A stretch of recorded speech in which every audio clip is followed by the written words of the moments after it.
Ok, le mois dernier j'ai fait un épisode sur l'auxiliaire modal may, mais en anglais il existe un autre auxiliaire modal très semblable, might. Mais le problème c'est que ces deux mots vont se trouver dans les mêmes situations, avoir le même sens, et être tous les deux traduits en français par le verbe pouvoir. Donc aujourd'hui voyons la différence. Première chose, might est utilisé beaucoup plus couramment que may. Donc même avec tout ce que je vais vous dire aujourd'hui, sachez que might sera souvent utilisé simplement parce que c'est plus courant. Maintenant que ça c'est dit, parlons du sens principal de may et might. La probabilité que quelque chose arrive ou la probabilité que quelque chose soit vrai.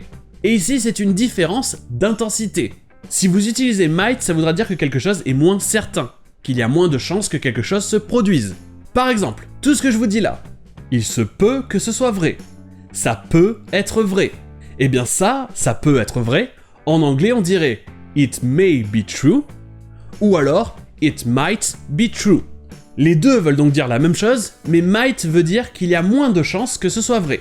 Si par exemple vous dites it may be true, ça veut dire je doute un peu, mais il y a de grandes chances que ce soit vrai. On est d'accord que c'est probablement vrai.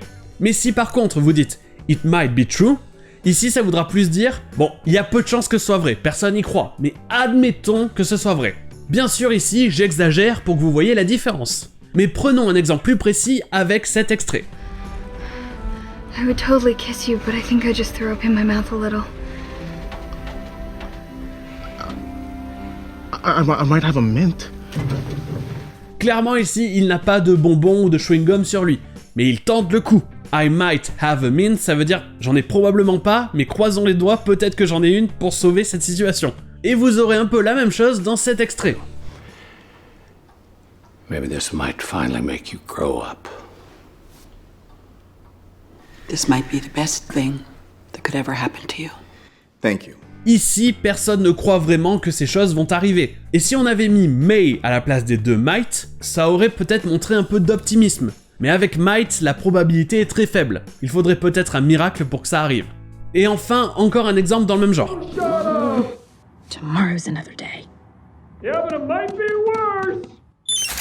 Ici, si c'était may, it may be worse, on dirait en français ça peut être pire. Je peux facilement voir comment ça serait pire. Mais avec might ici, il n'y a aucune chance de savoir si ça peut être le cas. C'est une hypothèse. C'est pour ça qu'en français, on utilisera le conditionnel. Ça pourrait être pire. Donc pour résumer, might permet de montrer une probabilité, mais une probabilité très faible.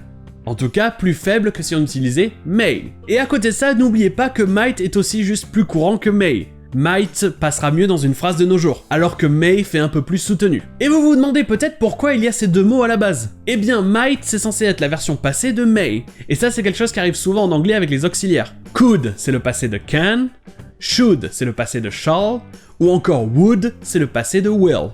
Eh bien vous avez might qui est le passé de may. Maintenant qu'on a cette information, je vais revenir sur quelque chose que j'ai dit dans l'épisode sur may. Je vous disais qu'on pouvait trouver may suivi du present perfect pour parler d'une possibilité dans le passé. Par exemple, les choses que vous avez pu faire, the things you may have done. Et bien encore une fois, might pourra être utilisé dans le même cas, mais cette fois ça permettra de dire que c'est une situation qui ne s'est pas déroulée, que quelque chose n'est pas arrivé.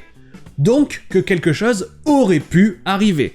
Donc si on utilise might dans cet exemple, ça donnera the things you might have done. Et ici, encore une fois en français, on utilisera le conditionnel, ce qui donnera les choses que vous auriez pu faire. Donc ici avec may, nous avons the things you may have done, les choses que vous avez pu faire. En clair, c'est ce que vous avez probablement fait. Et avec might, nous avons the things you might have done, c'est-à-dire les choses que vous auriez pu faire, c'est-à-dire ce que vous n'avez pas fait, mais que vous auriez fait si la situation était différente. Well, my only wish is that I could have caught you sooner. You see, 5 lives might have been spared. Et je vais en rester là pour might. Et vous l'aurez compris, c'est encore un de ces trucs qui vient avec la pratique et l'écoute en anglais. Ça vient au feeling avec l'habitude. Mais sur ce, je vous dis à demain.